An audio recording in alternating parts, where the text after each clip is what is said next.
everybody, it's Qqcknd and welcome back to 5 Fact Friday. I know what you're thinking. It's Thursday and I am right there with you. So I just wanted to give you guys an update.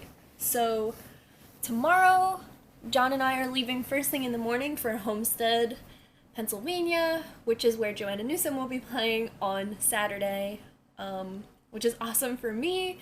I wasn't sure if I was going to be able to make it to the Pittsburgh show, and I was feeling really self-conscious about it, so I just wasn't even talking about it at all because I did miss school for J.New Tour last night, and I'm going to be missing 2 days of school to go to Chicago, so I was kind of just thinking the Pittsburgh trip was not in my future, so I just wasn't going to talk about it ever again.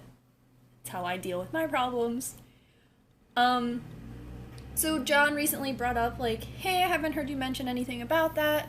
So I think as my Christmas present this year, John is taking us to Pittsburgh and paying for the tickets. So that's really awesome.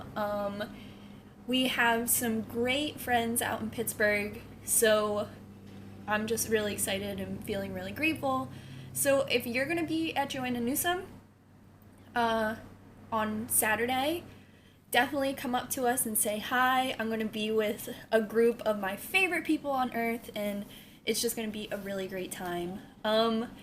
If you were at Monday's or Wednesday's show and you were like, hey, I looked for you, I'm really sorry.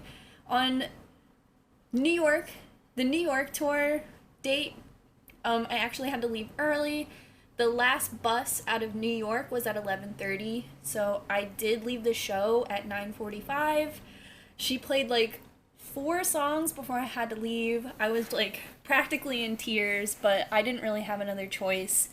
I did have school the next day, so I'm sorry if you were there and you didn't get to see me. I really was ashamed and had to leave. But anyway, that's why I'm going to be filming on Thursday. If you're just hey, that's a part of my Friday routine, what are you doing? I'm really sorry. I just want to put it out there. I never want to skip an episode of 5 Fact Friday, ever.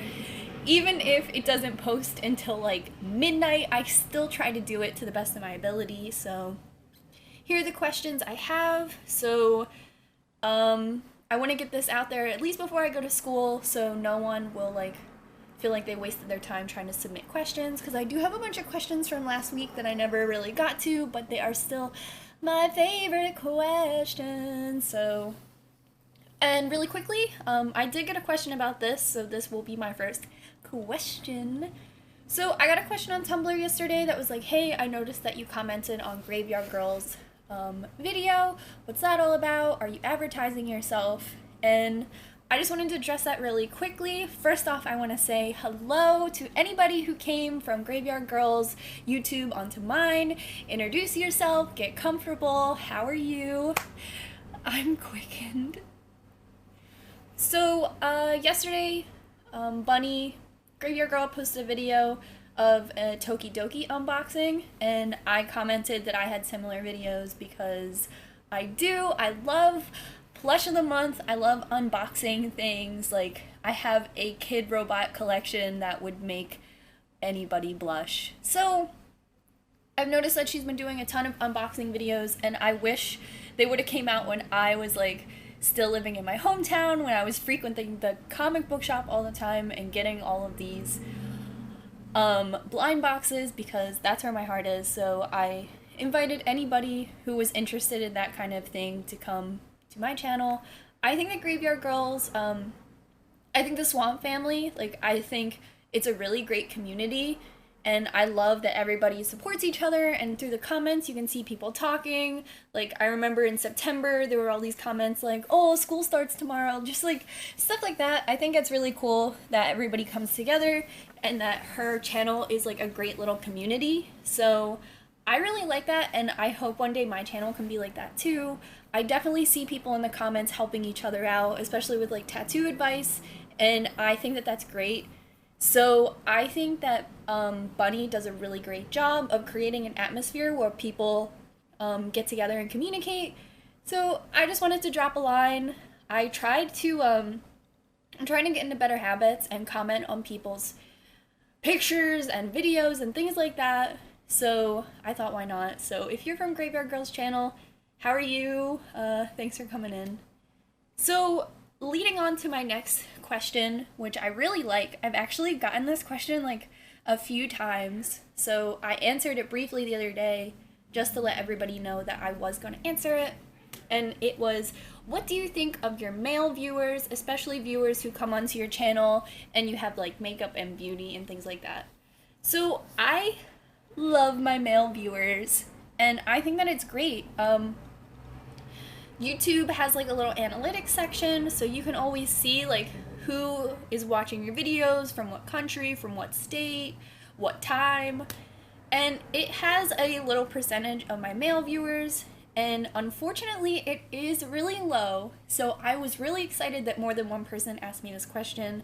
It has grown lately though, and I think a lot of that has to do with the more tattoo relevant posts that I have, because you know, tattoos are genderless. You can get, anybody can get a tattoo, so I think everyone can relate to these videos, but only about 15% of my viewers are male, and I think that it's great. I love you guys. Like, in real life, I have a ton of guy friends. I'm one of the guys, but I think that it's cool, and I'm happy that people can come onto the channel and relate, even though I am a woman, and sometimes I get into weird little feminist rants, but who doesn't?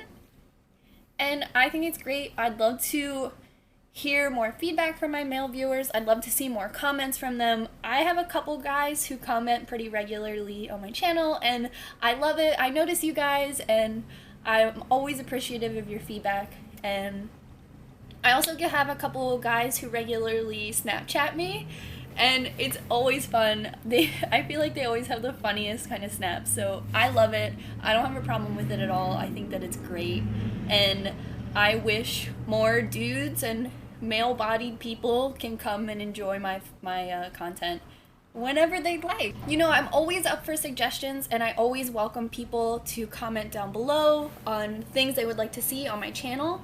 And that goes for everybody. Like, if you're a guy and there's something you would like to see on my channel specifically, I'm always up for recommendations. It doesn't matter who it is. And lately I've been getting a lot of like, oh, I really like your beauty videos. Would you continue to do beauty videos? And like, I think that's great. I'm super excited. But if there was something like on the male spectrum that you would like to see too, I think that that's awesome. Like, I have no bias. I think that that would be great. I want my channel to accommodate everybody, and like I said previously, I want everybody to get along. And I mean, I don't have like, someone said like, call us the quiet cool kids, and like, yeah, I'd love to, and I'd love to accommodate everybody and like provide content that everybody can enjoy. That's why I'm so happy for Public Record Tattoo Talk Tuesday. And honestly, Five Fact Friday doesn't usually have too many like female themes, but I think my next like 3 questions are maybe feminine related. But yeah, so about 15% of my viewers are male. I love all 15 of you. It's not how math works. So I got this one, and it says, hey, if this is too personal of a question, you totally don't have to answer. Nah, it's fine. But as you're living with John's parents, do you guys share a room? I'm just going through the process of convincing my parents to let my boyfriend move in, and I'm curious about your other parents' opinions on their kid's boyfriend or girlfriend sharing a bedroom with them. So I talk about it all the time, but one day, very soon, when Joanna Newsom tour is over, I will have a bedroom tour. And you may have seen on my Snapchat, John and I actually live in a part of the house that is a little bit separate from the rest of the house. Not necessarily like a guest room or whatever, but when you go up the stairs, there is like a special like landing for where our room is, and then the stairs continue. So it gives our room, our like section of the house, a lot of privacy, and almost gives it like an apartment kind of feel. And our room is like pretty large. It's the largest bedroom I've ever had in my life. And then it has an ensuite bathroom. And when I give the tour, the kind of the bathroom when you walk in is like the entranceway, and then you come into the bathroom, but then there's also a hallway that leads out to like the landing and the staircase. So it gives us a lot of privacy, and it really makes it feel like we have an apartment inside of the house. Obviously, we share the kitchen, the laundry room, and stuff like that with the rest of the house, but John and I do have our own room, and his parents are like fully aware that we're sleeping in the same bed. I actually talked to John's mom recently about getting us a new mattress. Not like as a request, but I told her that I got all new bedding, and she was kind of just like telling me that this mattress is very old and recommended us getting a new one. So, I mean, obviously we sleep in the same bed, and obviously it's like mentioned. And I did tell her that John has like a really bad snoring problem. It's like really bad. But I would say that there are definitely taboos about different things. Like, we never all sat down and talked about me moving in, ever. It kind of was just like, I was sleeping over sometimes, and then I was sleeping over a lot of times, and then I was sleeping over all the time. And then I lived here. And I would say if your boyfriend or if your significant other, your partner, is allowed to sleep over your house, I would say that from then on it's kind of just like a bit more of a transition into more permanent. John and I's situation, I would say, kind of allows for me living here because John is building the house that we're going to move into, and we both save a lot of money by living here with John's parents. Also, this is a really, really large house. I've said it before, it's the biggest house I'll ever live in. And John and I are the only other people who live in this house beside John's parents. So I feel like it's definitely not a burden that him and I still live here because, you know, we can do trash night, we can take care of the cats, like, there's just an additional presence in the house when we're both here. Like, if we lived at my parents' house, it would be absolutely insane.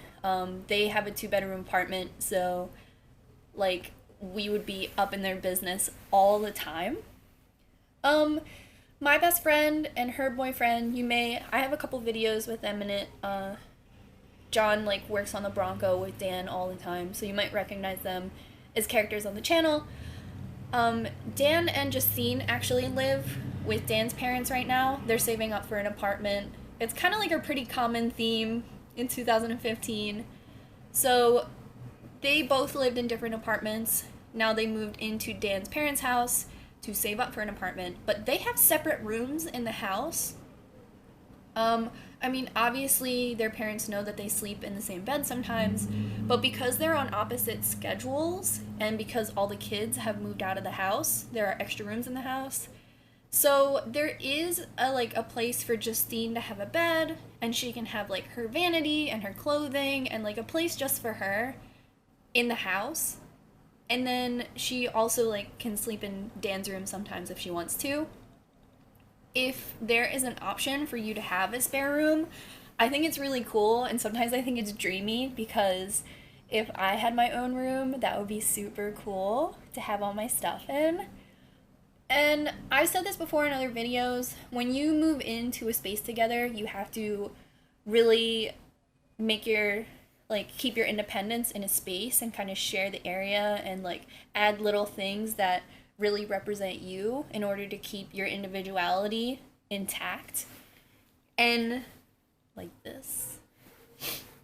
So I think if you are moving into a space together and your parents have sort of a nervousness about it, you can kind of do like we're doing and mention like, hey, we're trying to get to the next step, you know, we're trying to get an apartment together, buy a house together, move to a different city together, but before we can do that, we need to save money and live in this space.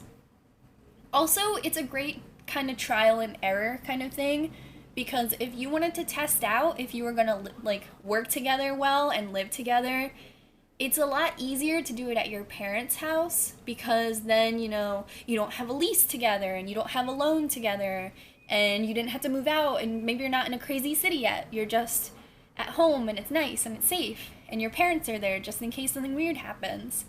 And I think that's really great if you're really unsure about where your relationship might go. It's great to have like a mediator involved. So I would talk to your parents and maybe bring up those kind of points.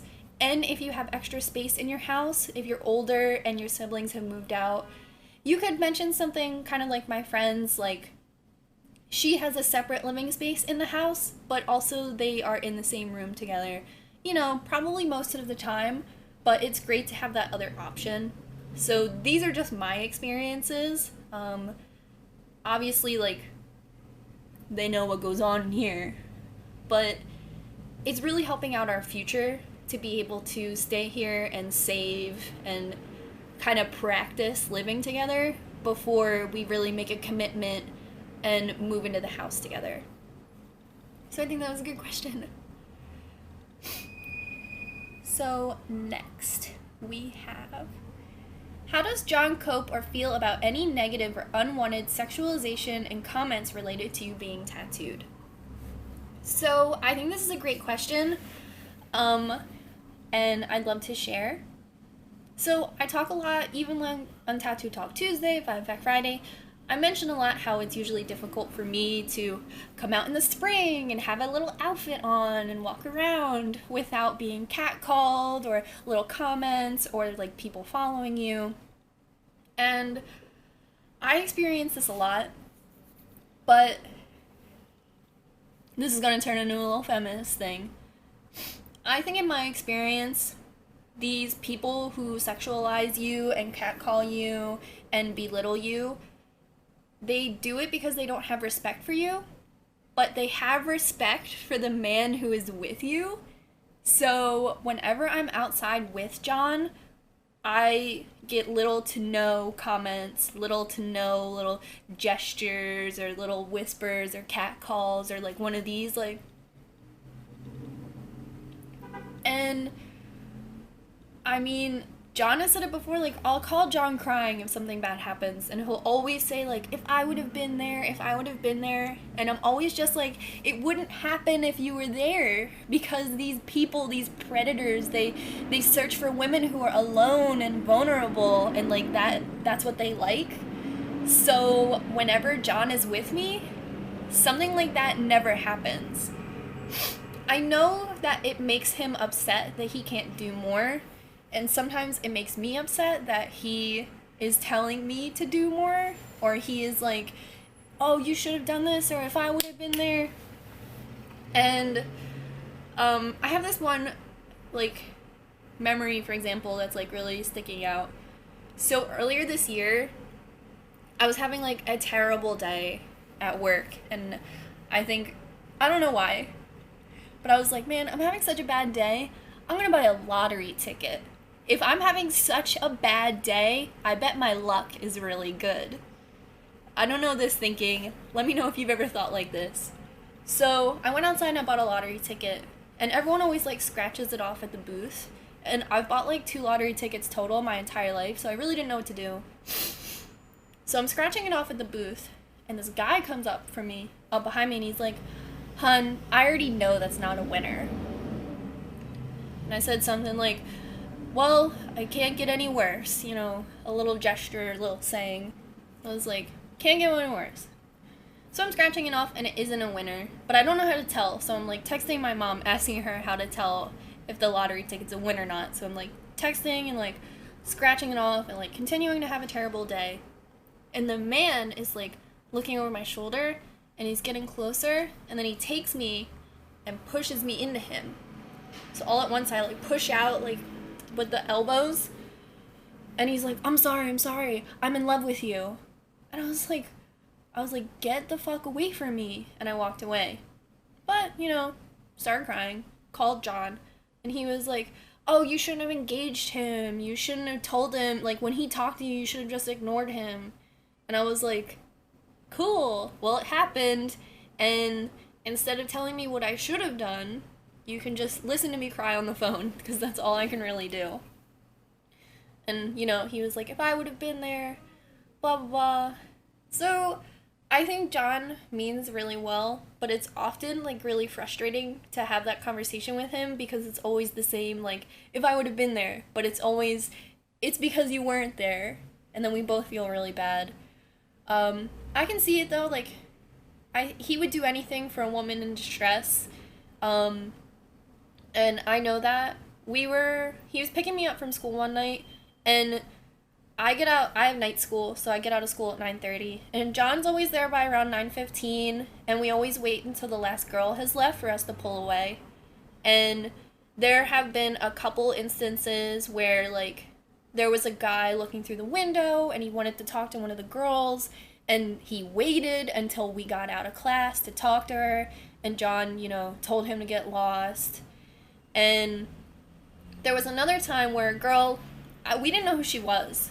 She was just walking by, and this guy kept, like, yelling at her, and she kept, like, trying to walk by, and he would get in front of her and yell at her again, and, like, it really seemed like they knew each other, that it was, like, a boyfriend and girlfriend getting into a fight, but she was just like, let me walk away, and he was yelling at her so close. She was, like, my age, so I was like, hold on, and I opened the car door, and I got out, and I was like, are you okay? And the guy was like, mind your own business. And that's when John got out. And the guy was like, control your girl. And I was like, I'm not talking to you. I'm talking to her. Are you okay? Do you want me to call someone? Are you alright? And I just kept asking her over and over again. And the guy was like, fuck you, forget you. And he stormed off.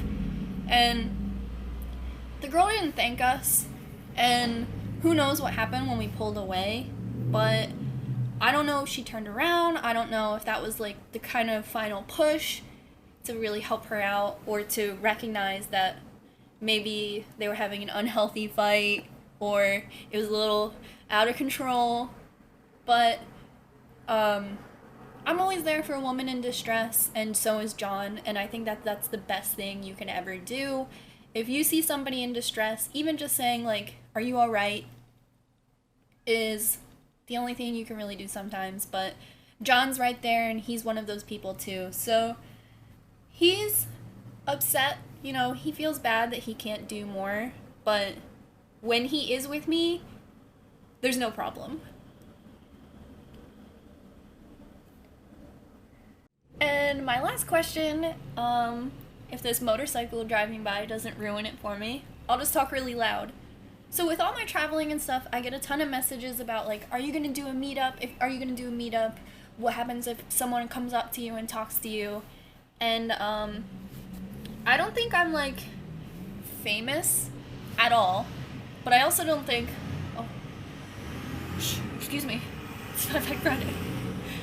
I also don't really have the means to, like, host a big meetup. You see, like, a lot of these, like, more famous YouTubers, they'll usually team up with, like, a brand or a company or a place to do a meetup, but I don't know, like, I love you guys, and I think that we cherish each other, but I don't think I'm, like, that, like, known out there in the world, like, at all. And I think my most viewed video people didn't like, so I think if someone sees me in life, they'll be like, oh, I hate that girl. So I don't really have the means to host a big meetup, but it doesn't mean that I don't want to meet you guys. And with a lot of my traveling, you know, on Snapchat, I always get like, oh my god, where are you? Like, this is my city, like, this is my hometown. Last time I went to Pittsburgh, people were like, why didn't you tell us? But it's only because I don't have the means to do a big meetup. You know, I couldn't, like, sit in a Pizza Hut for 6 hours. They'd be like, get the fuck out of here, weirdo. So if you ever see me in life, you can always say hi to me. Even if I'm with John, come up and say hi. You can, like, I love it. I don't have an issue with it at all. I've said this before, it hasn't happened yet, but I get messages all the time that are like, I swear I just saw you, and it's like, you can say hi. I feel like I'm exactly this person off of the camera. Like, this isn't an act, or I'm not like exaggerating or like pronouncing everything a certain way. Like, if you ran into me, if anything, I might feel shy. But, sorry, I live by such a busy street. So yeah, like, until things start working for me, until like one of my videos gets on the popular page or something, and my channel really takes off, I don't really have a way to host a meetup. But it doesn't mean I'm opposed to one, and I really hope someday this channel like really works out and I can meet everybody who views. Like, I try to reply to comments, I try to talk to you guys and engage you guys as much as possible. I'll always reply if you message me on Snapchat or something. Like, I really try my best, and I think that one day, if things work out, that meetup will totally be possible. And you guys know, like, I'm not opposed to traveling, I'm not scared to get on the mega bus. Well, I am, but I'll do it. So I think, you know, if this channel ever becomes like the real deal, a meetup is totally possible. But until then, yeah, I just don't have the means. Like, I don't make a ton of money, so I couldn't rent out like a convention hall, or like I don't know, like places, a Chuck E. Cheese. But like, the minute my channel starts like building revenue and I get like sponsorships or something like that who would host a meetup, you guys will be the first person to know. I'm not opposed at all. I'm looking forward to the day. But yeah, this is Pie Pie Friday, brought to you by Thursday. Let me know how you feel. Next week I go to Chicago, so I'm probably going to be filming Tattoo Talk Tuesday. Tattoo Talk Tuesday a little early, but I always love your submissions. I love your heart. I love what you guys put into this channel, and I really hope to give you every single thing back. I promise I work as hard as possible on my channel. I really do. And one day I'll have better lighting. One day I'll be able to meet you guys. And one day, I don't know, I'll have merch or something. But I love this channel with my whole heart. I love all of you guys. Feel free to introduce yourself in the comments below. I'd love to get to know you. And if you want to make this happen, subscribe to this channel, share these videos. I'm going to have a giveaway this week, and I think it's going to be really cool. I love you guys so much. And from my heart to yours, until next week, always submit. You can submit on Snapchat or however you'd like. I love you guys. Bye.